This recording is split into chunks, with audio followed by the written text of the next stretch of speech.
Bismillahirrahmanirrahim.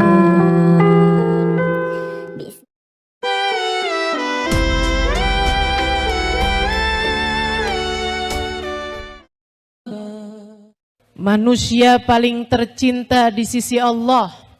Semoga kita semuanya disayang oleh Nabi besar Muhammad. Manusia yang paling disayang oleh Allah Subhanahu wa taala. Manusia yang karena beliau li ajlil ain qurratil Madinah. Kata guru saya Sayyidil Habib Umar bin Hafid, li ajlil ain. Hanya karena menyejukkan mata seseorang, qurratil Madinah, satu negeri, satu kota, semuanya jadi terjaga. Hanya untuk menyejukkan hati Nabi Muhammad, hanya untuk menyenangkan hati Nabi kita Muhammad, Allah Subhanahu wa taala memastikan seluruh kota terjaga. Seluruh negeri nggak ada yang kena bencana sepanjang hidup baginda kita Nabi besar Muhammad. Tidak pernah ada kebanjiran, tidak pernah ada gempa, tidak pernah apalagi ada tsunami, tidak pernah. Bencana apapun terjadi selama hidupnya baginda kita Nabi besar Muhammad di kota Madinah. Teman-teman saudaraku sekalian yang saya muliakan, Allah Subhanahu wa taala berfirman tentang hal ini. A'udzu billahi minasyaitonir rajim. Wa ma kana Allahu liyu'adzibahum wa anta fihim. Kami tidak akan menurunkan bencana kepada satu kaum selagi engkau wahai Nabi Muhammad ada di antara mereka. Ketika kami lihat engkau ada di antara mereka, kami pun memastikan satu negeri semuanya aman agar hatimu menjadi tenang. Li ajlil ain qurratil Madinah. Hanya untuk menjaga tenangnya hati Nabi Muhammad, Allah jaga seluruh negeri. Saudariku sekalian yang saya muliakan, sebab Nabi Muhammad manusia paling tercinta di sisi Allah. Sebab Nabi Muhammad manusia paling tersayang di sisi Allah. Maka dimanapun saja Nabi berada, Allah akan menurunkan rahmat, Allah akan menurunkan kasih sayang, Allah akan menurunkan perlindungan kepada apapun yang ada di sekeliling baginda kita Nabi besar Muhammad. Saudariku sekalian yang saya muliakan, sampai bahkan dirasakan oleh binatang-binatang ternak. Bahkan dirasakan oleh binatang-binatang ternak. Para penggembala kambing bercerita, kalau Nabi Muhammad sedang ada di kota Madinah, kami tuh kalau mau mengeluarkan kambing untuk kami gembalakan, untuk kami bawa ke padang rumput makanan mereka. Kambing pagi-pagi berasa lapar, kayak ibu-ibu kok belum sarapan? Semangat banget pergi ke tukang nasi uduk. Kambing mestinya juga begitu, pagi-pagi kelaparan. Penggembala kambingnya cerita, tapi kalau Nabi Muhammad sedang ada di dalam kota Madinah, setengah mati kami keluarkan kambing-kambing kami. Kayaknya mereka lebih milih di Madinah aja deh ada Nabi. Kita mau kemana sini? Padang rumput makan, ya tapi nggak ada nabinya di situ. Kambing, teman-teman. Kambing.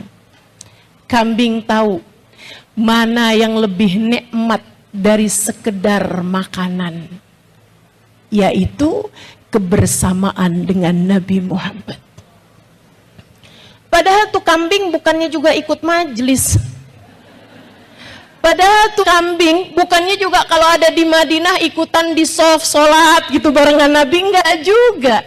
Tapi hawa Nabi Muhammad, aroma Nabi Muhammad, aura Nabi Muhammad, mereka bisa rasakan ketika mereka ada di dalam kota Madinah, membuat mereka keberatan untuk berjalan menuju rumput-rumput mereka, menuju makanan mereka saat dikeluarkan pagi hari oleh para penggembala kambing.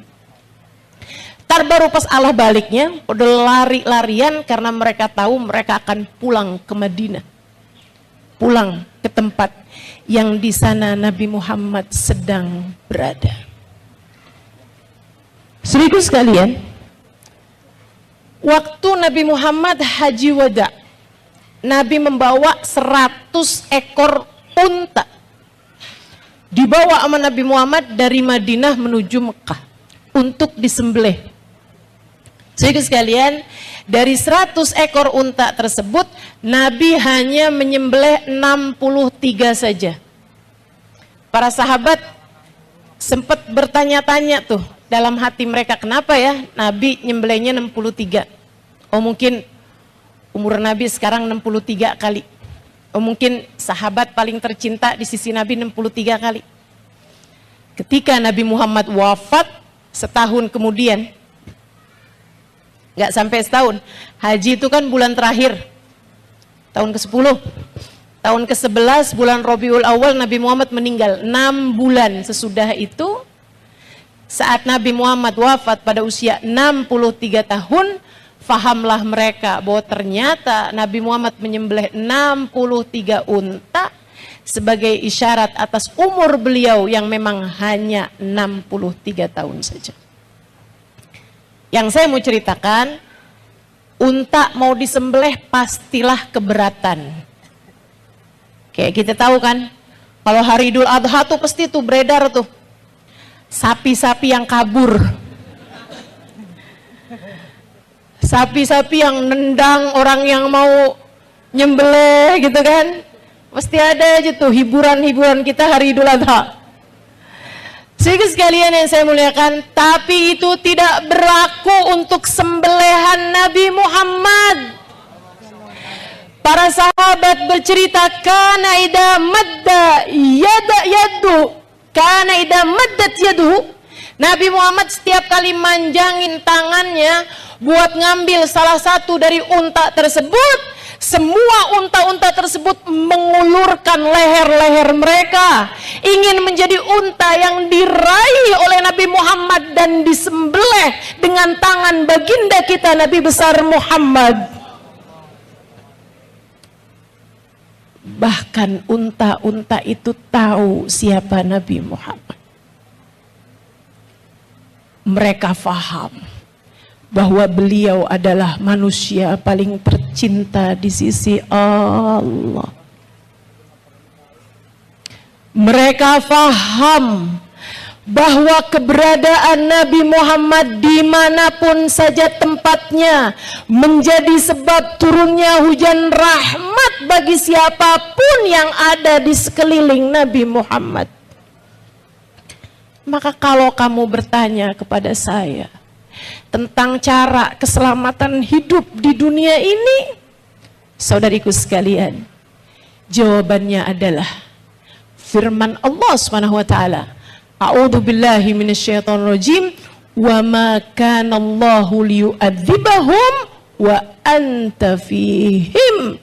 Kami tidak akan menurunkan bala bencana kepada satu kaum selagi Nabi Muhammad ada bersama dengan mereka. Maka rumah tanggamu ingin selamat, pastikan ada Nabi Muhammad dalam rumah tangga.